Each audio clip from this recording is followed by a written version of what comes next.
미국 여자 피겨스케이팅 간판 선수 낸시 캐리건이 괴로워하며 울부짖는 모습이 미국 전역에 방송되어 국민들을 충격에 빠뜨렸습니다.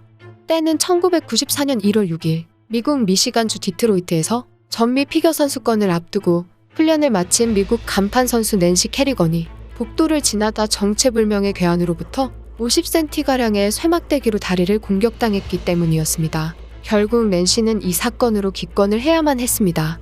이 대회는 릴레이 안메르 동계올림픽 미국 국가대표 출전권이 걸린 매우 중요한 경기였습니다.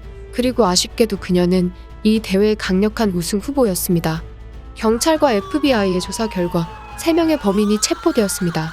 체포된 이들은 한 여성도 범죄에 가담했다고 진술하여 전 세계를 경악하게 만들었습니다.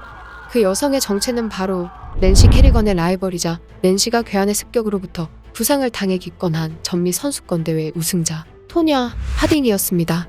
강력한 용의자로 떠오른 하딩은 어린 시절부터 삶이 순탄치 않았습니다.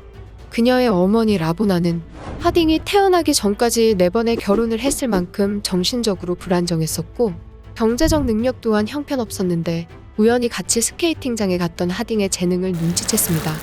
후에 라보나의 인터뷰 내용에 따르면 3살 때 스케이트장에 가서 다른 사람들이 무엇을 하든 그녀는 바로 뒤에 돌아서서 똑같이 했다. 그녀는 아무것도 할 수 없어야 했는데 그냥 가서 해냈다. 라고 밝혔습니다. 그래서 자신의 성공을 위해 자신의 딸을 미국 최고의 피겨 선수로 만들기로 결심하고 혹독하게 훈련시켰습니다. 비난과 욕설을 퍼붓고 폭행을 저지르는 등의 학대 또한 빼놓지 않았습니다. 설상가상으로 부모들의 안정적이지 못한 직장으로 인해 이사를 매우 자주 다녀 친구가 거의 없이 외톨이로 지냈고 위로받을 곳도 기댈 곳도 없는 어린 하딩은 고통 속에서도 힘든 훈련을 묵묵히 견뎌낼 수밖에 없었습니다. 덕분에 사랑받고 자란 아이들과는 달리 감정적이고 거친 성격을 지니게 되었습니다.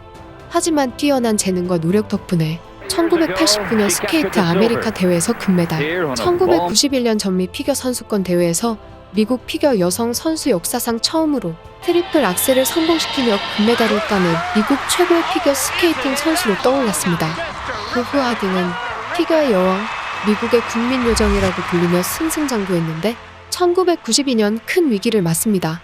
바로 낸시 캐리건이라는 강력한 라이벌이 등장한 것입니다. 하딩이 카리스마 넘치는 연기와 파워풀한 점프로 주목받았다면 캐리건은 관객을 사로잡는 우아하고 아름다운 연기를 펼치는 선수였습니다. 캐리건은 매 대회 하딩보다 높은 성적을 받으며 하딩을 앞질렀습니다. 힘들고 고통스러운 삶 속에서도 어머니에게서 벗어나 행복하고 안정적인 가정을 꿈꾸던 하딩은 19이라는 어린 나이에 일찍 결혼을 선택했지만 하딩이 벌어들이는 돈에 기대어 살면서 폭력적인 행위를 일삼던 남편과 1991년부터 이혼 소송과 취소 끝에 1993년 결별한 상황으로 인생의 피겨 외에는 아무것도 남은 것이 없는 그녀에게서 낸시가 그마저도 뺏어간 상황이었습니다. 하딩은 사건 발생 후 자신은 낸시 피습 사건과 아무런 관련이 없다며 억울함을 호소했으나 범인 중 하딩의 전 남편 제프 길루리와 하딩의 보디가드였던 션 에크하트가 포함되어 있다는 사실에 그 누구도 하딩을 믿지 않았습니다. 미국 피겨스케이팅 협회는 하딩의 올림픽 출전 자격을 박탈하려 했으나 하딩은 무죄를 주장하며 올림픽에 출전시키지 않으면 피해에 대한 막대한 금액의 피해 소송을 하겠다고 강경하게 나오자 재판 결과가 나올 때까지 제재를 미루었습니다. 대신 우승 후보였던 낸시 캐리건을 미셸 칸의 양보를 얻어 하딩과 함께 올림픽에 출전시켰습니다. 그리하여 미국을 비롯한 전 세계의 관심 속에서 릴레이 안메르 동계올림픽 여자 피겨스케이팅 경기가 열렸습니다. 당시 피겨 슈트 프로그램 미국 내 시청률은 무려 48.5%를 기록했습니다.